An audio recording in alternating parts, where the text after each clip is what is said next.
Good morning, everyone. Let's do our pre-market analysis here real quick. It's October 28th, 2022.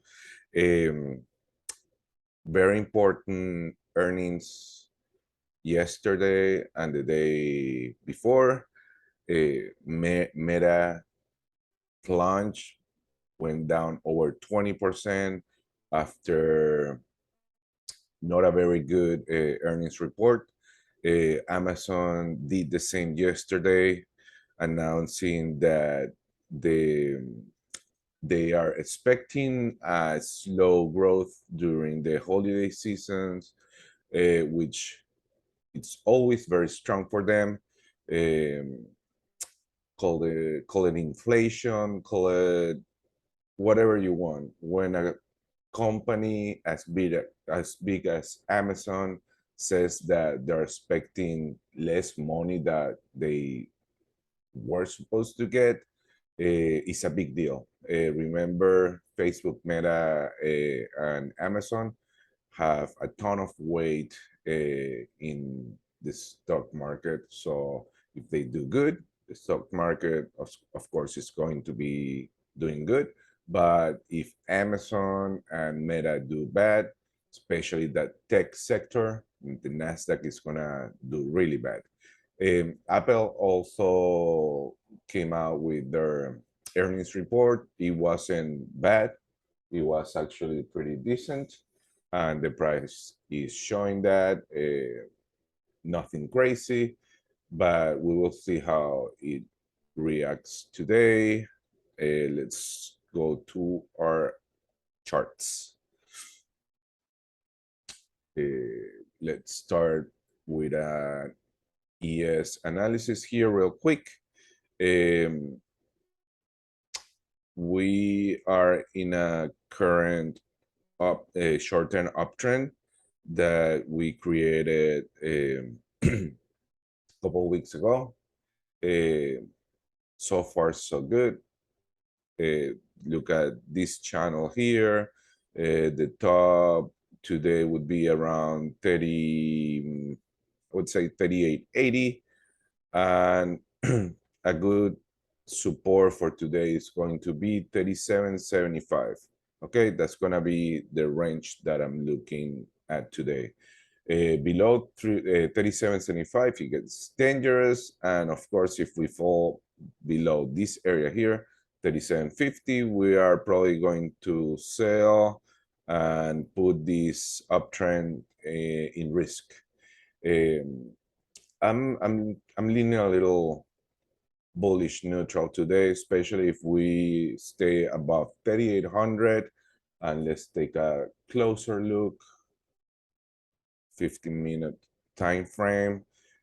Check this consolidation chop between 38.10 and 37.75 from yesterday close after Apple and Amazon earnings. Of course, the stock market came down a little bit, but now it's consolidating in this area. So my pivot today is going to be 37.95. Above here, we're going to have room to 38.10, 38.30, 38.55, and 38.80.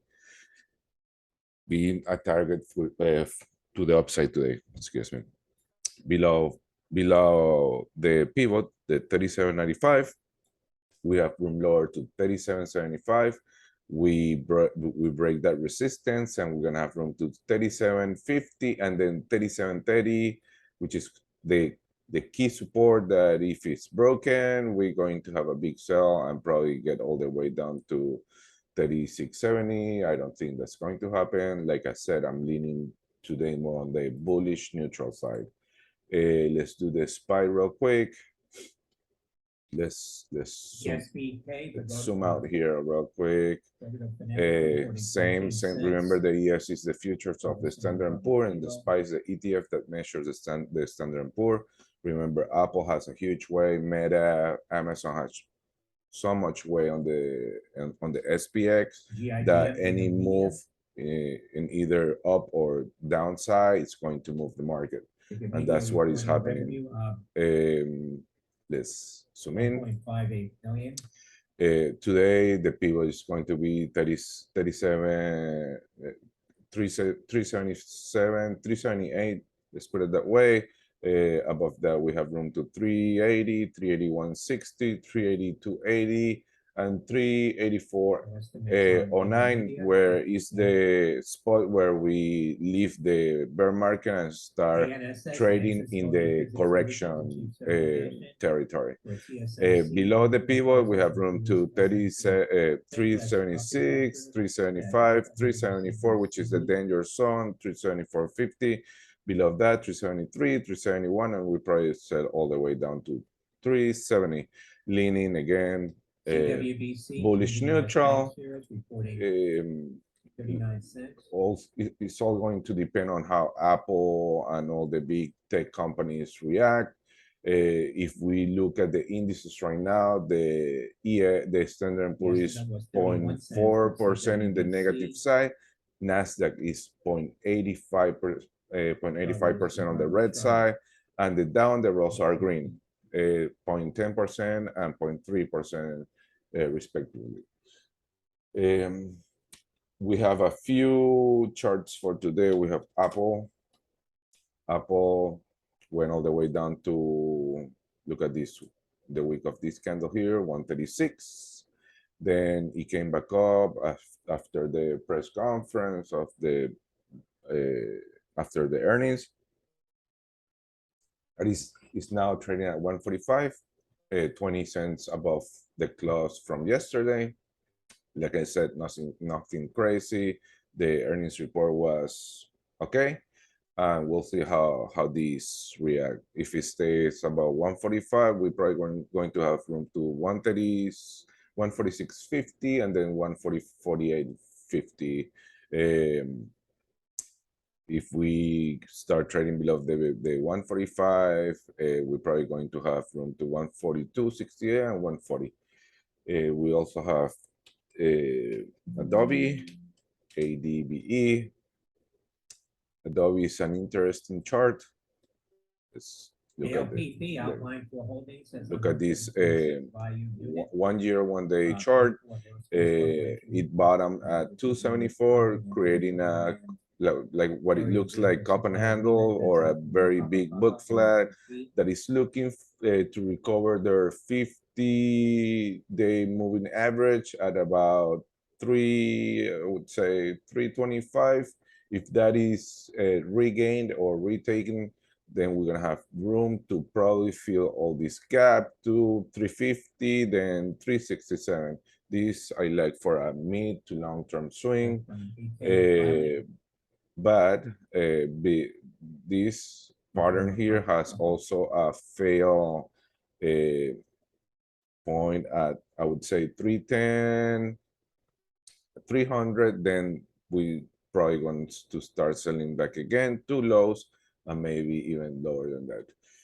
But I like this one to the upside. We also have LMT, of course, all the word talking. This is a industry that a company that produce military equipment, and it's been on a ramp since the war between Russia and Ukraine began. Still have room to the upside. I think it's, let's see, let's take a look at 3 years.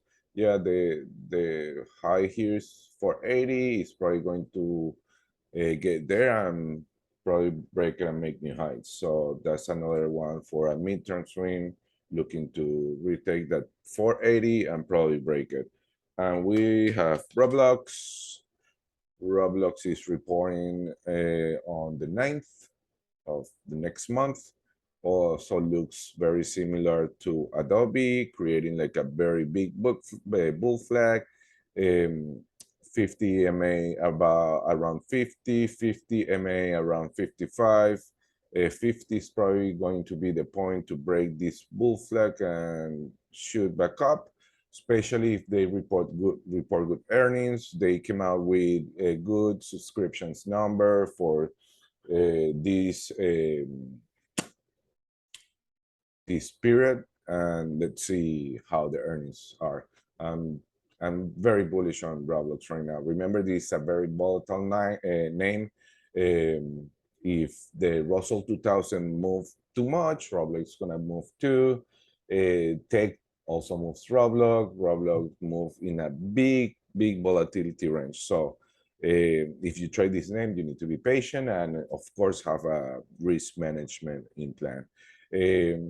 With nothing else to say, I hope everybody have a good day. Any question? Remember, you can leave your question or your comment here in this video, or follow us in our social media at Green Team Room, Twitter, Instagram, and we also have a free Discord group. I always leave the invitation link on the description of the video. Okay, have a good day, guys.